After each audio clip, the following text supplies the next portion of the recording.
ரேவதி வந்து பார்த்திங்கன்னா தீக்குளிச்சிடுறாங்க. ஸோ தீக்குளிச்சதுக்கப்புறம் என்ன ஆகுது அப்படின்னா, அவங்கள வந்து மருத்துவமனையில் சேர்த்துட்டுன்னு சொல்லி தகவல் வருது. உடனே ரேவதியோட அப்பா, அம்மா, ரேவதியோட அண்ணன், ரேவதி கூட வேலை பார்த்தவங்க, இப்படி எல்லாரும் புறப்பட்டு அந்த தீயில வந்து பாதிக்கப்பட்டவங்களுக்கு வந்து பார்த்திங்கன்னா, சிறப்பு மருத்துவமனை செங்கல்பட்டு மாவட்டத்தில் ஒரு ஹாஸ்பிட்டல் இருக்குதாம். ஸோ முதலுதவி மட்டும் இவங்க இருந்த இடத்துல பண்ணிவிட்டு அந்த ஹாஸ்பிட்டலுக்கு அனுப்பிடுறாங்க. ஏன்னா உடம்பு ரொம்ப வெந்து போச்சுன்னு சொல்லிடுறாங்க. அதனால் அந்த ஹாஸ்பிட்டல் போயிட்டாங்க.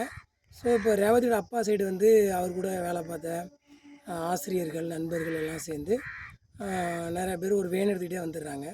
ரேவதியோட அம்மா அப்பாலாம் வந்து முறை பிரகாரம் போயிட்டு காவல் நிலையத்தில் வந்து ஒரு குற்றப்பதிவை வந்து கேஸு பதிவு பண்ணிவிட்டு எங்கள் பொண்ணு அந்த மாதிரி எரிச்சிட்டான் அப்படின்னு சொல்லி ரவி மேலே வந்து ஒரு குற்றச்சாட்டே வச்சு கேஸ் புக் பண்ணுறாங்க.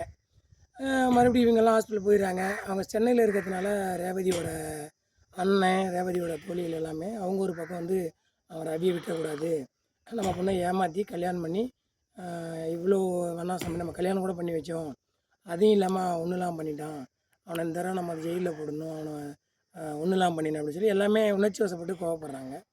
ஸோ எல்லோரும் ஒருத்தர் சேர்றாங்க. ஒரு 2-3 நாள் ஆகுது. ரவி தரப்பில் வந்து பார்த்திங்கன்னா, ஸோ இந்த மாதிரி தீயில் பாதிக்கப்பட்டதுனால ஏதோ பெரிய பிரச்சனை வருங்கிறது தெரிஞ்சு அவர் கூட வேலை பார்க்குற டிரைவர், ஆட்டோ டிரைவர்ஸ் எல்லாம் சேர்ந்து அவங்க ஒரு பக்கம் ஒரு கூட்டமாக தான் இருக்காங்க. ஸோ இப்படியே ஒரு 2 நாள் 3 நாள் போகுது. ஒருத்தருக்கு ஒருத்தர் வந்து எல்லாம் ஒரு மாதிரி சண்டை போட்டுக்காத லெவலுக்கு போய் சும்மா சத்தம் போட்டு வந்துடுறாங்க. ஒரு 3 நாள் கழித்து ஏன்னா இப்போ தீயில் பாதிக்கப்பட்டவங்க உடனே போய் பார்க்க முடியாது மருத்துவமனையில். ஏன்னா அந்த தொற்றுலாம் வருங்கிறதுனால ஸோ உடனே ஹாஸ்பிட்டல் அனுமதி பண்ண மாட்டாங்க. அதில் என்ன பண்ணாங்கன்னா பேஷண்ட் மட்டும் தான் உள்ளே இருப்பாங்க, வேறு யாரையும் அலோவ் பண்ண மாட்டாங்க. ஒரு 3-4 நாள் ஆனதுக்கப்புறம் கொஞ்சம் உடல் தேர்னா ஒரு வார்டுக்கு மாற்றுவாங்க. அந்த வார்டுக்கு மாறுற சூழல் இருந்தால் தான் பார்க்க முடியும். இல்லைன்னா அந்த அந்த இடத்துலையே இருந்துருவாங்க சில பேர். ஸோ அந்த மாதிரி வார்டு மாற்றுறாங்க ரேவதியை. ஒரு 3 நாள் கழித்து அவங்க அம்மா, அப்பா, சகோதரலாம் பார்க்க வந்து அனுமதிக்கிறாங்க. அதில் அந்த பொண்ணை வந்து முதல்ல யாருக்கு பார்க்கணுன்னு கேட்குறப்ப எங்கள் அப்பா தான் வேணும் பார்க்கணுங்கிற மாதிரி சொல்கிறாங்க. ஸோ அப்பா பார்க்குறாங்க, அம்மா பார்க்குறாங்க, சகோதரர் பார்க்குறாங்க. ஸோ இந்த 3 பேர் பார்த்ததுக்கப்புறம் அதில் அப்பா தான் ரொம்ப கத்திரி அழுதுறாரு. ஏன்னா பொண்ணு வந்து ஒரு சின்ன வயசில் தவறு பண்ணால் கூட நம்ம வந்து ஒரு வேண்டா இருப்பில் கல்யாணம் பண்ணி வச்சோம், நம்ம ஒரு வாழ்க்கை கூட கல்யாணம் பண்ணல, ஸோ அதனால தான் இப்படி ஆச்சுன்னு ஒரு பக்கம் வருத்தப்படுறாரு. இன்னொரு பக்கம் பொண்ணு வந்து அந்த எரிஞ்ச உடம்பு எப்படி இருக்குன்னு சொல்கிறாருன்னா, ஐயா இமயம் ஐயா வந்து அந்த புத்தகத்தில் அந்த வார்த்தைலாம் படிக்கும்போது உடம்பு அப்போ முடியல இப்போவும் உடம்பு சிலக்க தான் செய்யுது.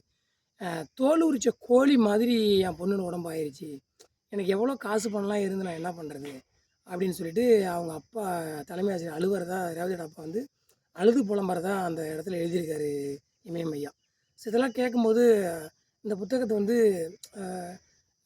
எல்லா தரப்பும் கொண்டு போய் சேர்க்கணுங்கிறதுக்காக தான் இந்த காணொலியெல்லாம் எடுத்துக்கிட்டு இருக்கேன். ஸோ இதோட தொடர்ச்சி வந்து நம்ம அடுத்த பாகத்தில் பார்க்கலாம். நன்றி, வணக்கம், பாய் பாய்.